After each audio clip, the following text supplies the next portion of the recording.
सुंदर कथा, बहुत सुंदर साजवाज आपका, बहुत बढ़िया। बोलो सदगुरुदेव भगवान की, श्रीमद् भागवत महापुराण की, सर्व संत हरि भक्तों की।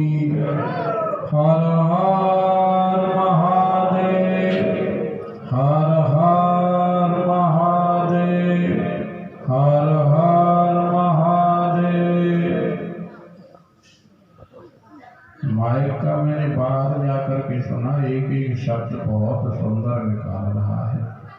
हाँ, बहुत सुंदर आवाज है माइक की, बढ़िया है। प्रभु के मंगलमय वातावरण में आप सभी लोग इतनी गलन में, इतनी ठंड में और परमात्मा के गुणगान सुनने के लिए आए हो, आपका जीवन धन्य है।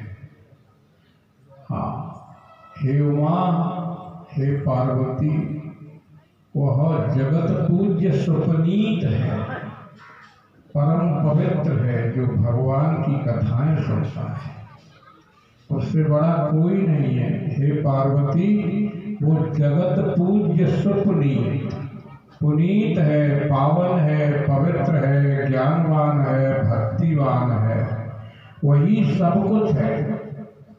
सोई महिमंडल पंडित दाता, जाकर राम चरण मन राता। जिनका मन भगवान के चरणों में लगा हुआ है, वही महामंडलेश्वर है, वही पंडित है, वही विद्वान है, ऐसा भगवान ने लिखा है।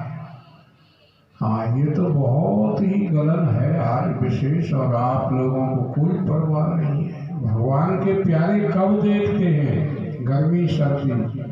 और ये जो विद्यापीठ है ना, भगवान की व्यासपीठ, यहाँ पर उधर तो होती है बहुत गर्मी में कथा, जेठ की दोपहरी में तपता हुआ सूर्य, तब यहाँ पर सुनते हैं लोग। और इधर संक्रांति सबसे ज्यादा, उधर जेठ का दशहरा और इधर जाड़े की संक्रांति। मैंने ये देख करके तो बनाया है क्रम के कौन कौन आएगा। हाँ, यहाँ कौन कौन सुनने के लिए आएगा, कौन कथा सुनेगा भगवान की लीला को। और कोई मन में कामना नहीं है, भक्तों की छटनी होती है इस जगह पर। बहुत बहुत धन्यवाद। देखो, हमारे आचार्य प्रवर जी ने संतों के चरणों में प्रणाम, गुरुदेव को प्रणाम, आचार्य को प्रणाम, आप सबको प्रणाम। भगवान के लिए जो सिया राम मैं सब जग जानी, करहूँ प्रणाम जोर जो पानी। भगवान की कथा नलकुंवर की सुना रहे थे हमारे आचार्य जी। मैं सुन रहा था ऊपर बैठा हुआ, लोग मेरे पास आ जाते हैं, नहीं मेरा भी मन करता है कि यहीं बैठ के कथा सुनूं, लेकिन फिर मुझे आते हैं तो बैठना भी पड़ता है उनके पास।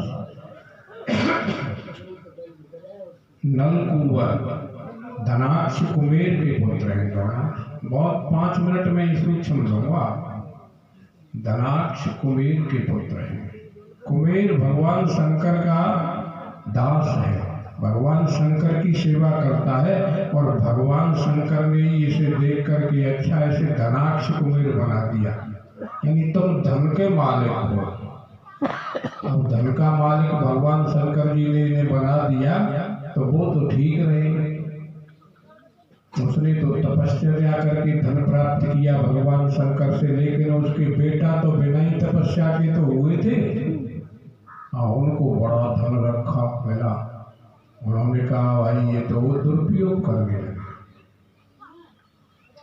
जो लोग धन कमाते हैं वो उसका सदुपयोग करें, ज्यादातर अपने पुत्रों में ये खोए, उनको उच्च श्रृंखलता न दे। धनवानों के बेटे तुमने अक्सर करके देखे होंगे उच्च श्रृंखल हो जाते हैं, इसलिए ये दोनों इतने उच्च श्रृंखल हुए कि मूर्ख मदपान करने लगे, और जमुना जी में यहीं पर आकर के जाने कहाँ किसी सरोवर में स्नान किया, और ये नंगे नहा रहे थे। महर्षि नारद आए, उन्होंने देखा, अरे मूर्खो, तुम धनाक्ष धनाक्ष कुबेर के पुत्र हो और ऐसा कर रहे हो, स्थापित कर दिया। जाओ, हाँ आज नहीं, आज तो न्याठिया इनको मैंने दे दिया, कल दूंगा बाबा को, कल दे दूंगा। आज इनका नंबर है तारा सिंह जी का, हाँ बैठा दे, बैठा तारा सिंह का नंबर है, बहुत कई दिन बाद आया है। तो भगवान की लीला है, धनाक्ष कुबेर के पुत्रों को यमल अर्जुन, ये अर्जुन का पहले जो हमारे संत थे माता हो, तुम्हारे दरवाजे पर भिक्षा लेके आते तो या तो चीपी रखते थे या यमला अर्जुन का एक फल होता है उसमें कटोरा बन जाता है बहुत अच्छा, अर्जुन का वृक्ष यमल अर्जुन। यमल माने जुड़वे, दोनों ये पुत्र जो है जुड़वे यमल अर्जुन के पेड़ बने, अर्जुन के वृक्ष। और जाकर के ये गोकुल में इन्होंने ड्रप करके महात्मा से कहा कि हमारे उद्धार का उपाय तो बताओ, बता दिया जाओ, कोई बात नहीं, तुम नंद यशोदा के महल के सामने दो पेड़ बनोगे, भगवान खेलते हुए आएंगे और उनमें उनका ऊखल उड़ जाएगा, माता के डर से ऊखल को लेकर भागेंगे कृष्ण, क्योंकि माता का तो डर सबको होता है ना, माँ तो सबसे बड़ी है ना, महत ब्रह्म है माँ, मातृशक्ति महत ब्रह्म, सृष्टि का उत्पादन करने वाली महत ब्रह्म कहना है, महदवं तस्मिन् गर्भदधाम्यम, भगवान कहते हैं। इसलिए आए तो इनका उद्धार हुआ, चरणों में पड़ गए, दिव्य ज्योति मिल गई भगवान की। करुणा वर्णालय, कितने करुणा के सागर हैं, ऊखल को गिरजा दिया, वैसे ही पेड़ तड़तड़ उनके चरणों का पेड़ों से स्पर्श हुआ तो पेड़ तड़तड़ करके गिर गए। ये यही है गोकुल में, ऊखल पे बहुत जाते हैं हमारे गांव के लोग, बहुत जाते हैं, बिल्कुल नंद भवन के सामने है। आगे की कथा कैसी सुंदर सुनाई, अभी थोड़ी देर पहले सुना रहे थे।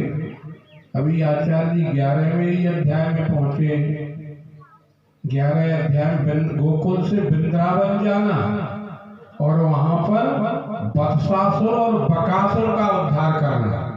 एक ही अध्याय में 2 का उद्धार किया है, नहीं तो अघासुर की कथा अलग है, उससे आगे नारद मोह की कथा अलग है, वो ब्रह्मा मोह की कथा अलग है।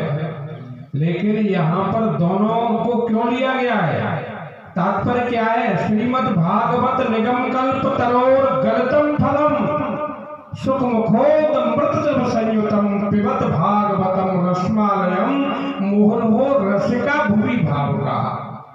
भाव का विषय है माताओं महापुरुषों, यानी वत्सासुर और बकासुर। 59 श्लोक हैं इस अध्याय में, 11वें अध्याय में 59 श्लोक। कैसा समझाया है? ये दोनों दंभ और पाखंड। दंभ का मतलब है तो कुछ और दिखा कुछ रहा, इसे दंभ कहते हैं, दंभी। और पाखंडी बोले, अभी बता रहे थे, विपद पापस्य खंड, पाखंड पाप का ही एक नमूना, एक टुकड़ा, खंड। तो ये दोनों को निकालना चाहते हैं वृंदावन से।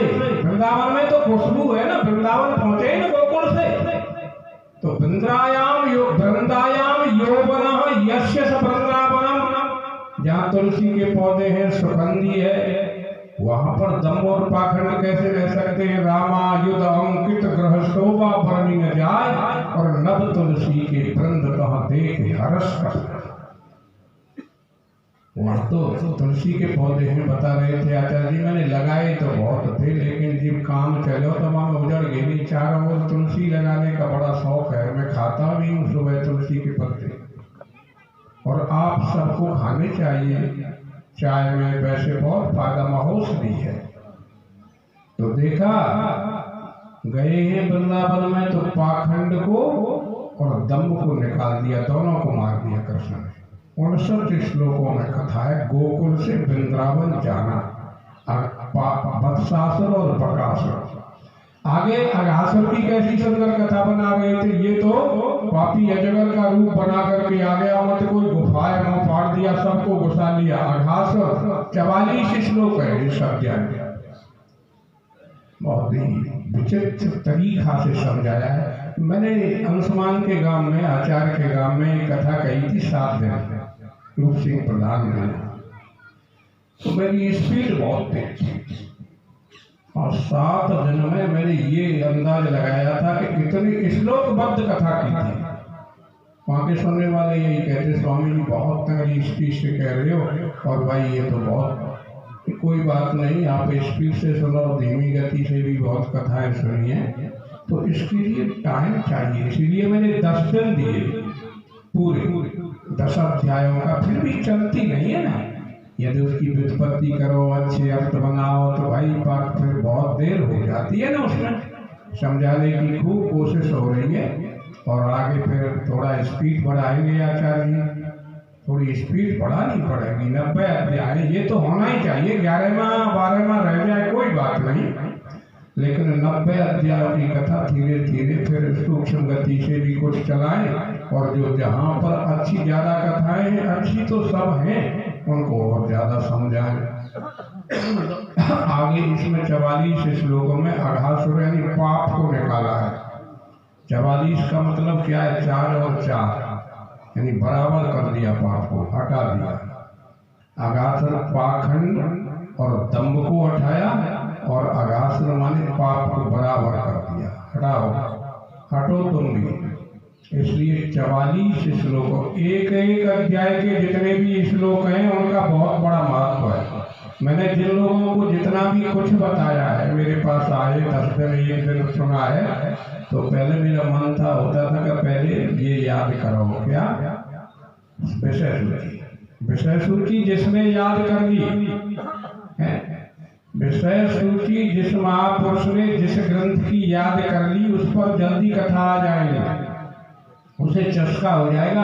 फलाने अध्याय में इतने जो है फलाने श्लोक हैं, इतने इसमें अध्याय स्कंद में, ऐसा करने से मन में ताकत बढ़ती है, उत्साह बढ़ता है। श्रीमद् भागवत का सबसे यही सुंदर तरीका है व्यास बनने का, क्योंकि उसे हिंदी में पूरी बात मालूम होनी चाहिए। इतने इस स्कंद के अंदर इतने अध्याय हैं, इतने श्लोक हैं, ये सबसे पहले रखना चाहिए उसे, ताकि कोई ये न कह सके कि ये कथा छोड़ देते हैं। चाहे उसको सूक्ष्म विहंगम दृष्टि से कहते हुए आगे लेकर करके 1-2 कथा कह दो, लेकिन स्पर्श सब कथाओं का करना चाहिए। उसी को श्रीमद् भागवत कहते हैं। 7 दिन में भी हो जाता है, ऐसी कोई बात नहीं। अच्छी स्पीड हो, बोलने वाला वक्ता स्वतंत्र हो, उत्साह से हो, 5 घंटे कथा कहे, तो कथाओं का मर्म भेदी भेदन बता करके सुखदेव की तरह परीक्षित को पाप रहित करके मुक्ति प्रदान करा सकता है। ये बात है। तो अब आगे की कथा, कल नारद आ जाता है ना, ब्रह्मा जी को मोह हुआ, ये सुनाएंगे आचार्य जी, और थोड़ी आगे कथा ज्यादा बढ़ाने की कोशिश करेंगे, ताकि हाँ, बहुत बहुत धन्यवाद। नहीं, बहुत अच्छी कथा चल रही है, कोई उसमें कमी नहीं है, लेकिन सब मिल जाएंगी तो अच्छा है। और जल्दी आया करें आप। अब हमारे तारा सिंह जी को कई कल मुझसे कह रहे थे कि क्या मुझसे कोई गलती हो गई। अरे गलती की चल रही है, कभी कोई आ गया, कभी आप लोग आते हो, ऐसी ठंड में इतनी उम्र, सबसे बड़े हो, हैं, बहुत उम्र है, भगवान की लीला है। एक पद सुनाएंगे, सुनो। और एक पद रघुनाथ सिंह पंडित जी थे हमारे, और उन पे आला गप्पा होते रात को बुला के, भाई पंडित बुला के लाओ चौपाई। बड़े शौकी आए, और मेरे बाबा वहाँ तारापुर के 1-1 महीना भजन होते थे हमारी जो चौपार गांव में जब रहते थे। तो मैं रात भर हुक्का बतूर दादा कहते जा पे मत भरवा जी, पी मत ना आए, हाँ जा पे मत भरवा भाई, कोई और भरो। तो बड़ा हमें ये भगवान की भक्ति में आनंद रहा है। और हमारे तारा सिंह जी, हमारे एक बड़े भाई थे महाशय जी, उनका इतनी आवाज़ थी पल्लियोर में, हमारा ही कुनवा है महाशय रतन सिंह जी, मुझसे बहुत छोटा था, हमारे पिताजी से भी बड़े थे, लेकिन मुझसे सदा भाई और गोद में उठा लेते थे और समझाते थे ऐसे है, ऐसे है, ऐसे है। बड़े शौक किया, उनकी आवाज़ बिसावर तक जा, बिसावर के लोग सुनते थे उनकी आवाज़ को, सप्तम पार करते थे। लौरे सिंह जो है, क्या नाम था उनका, ढोलक बजाते थे।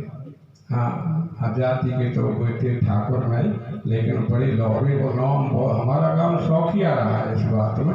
हाँ, भगवान की बड़ी कृपा है, आप लोग आते हैं, चल रहा है थोड़ा, जब तक चलेगा बोलिए सदगुरुदेव भगवान की।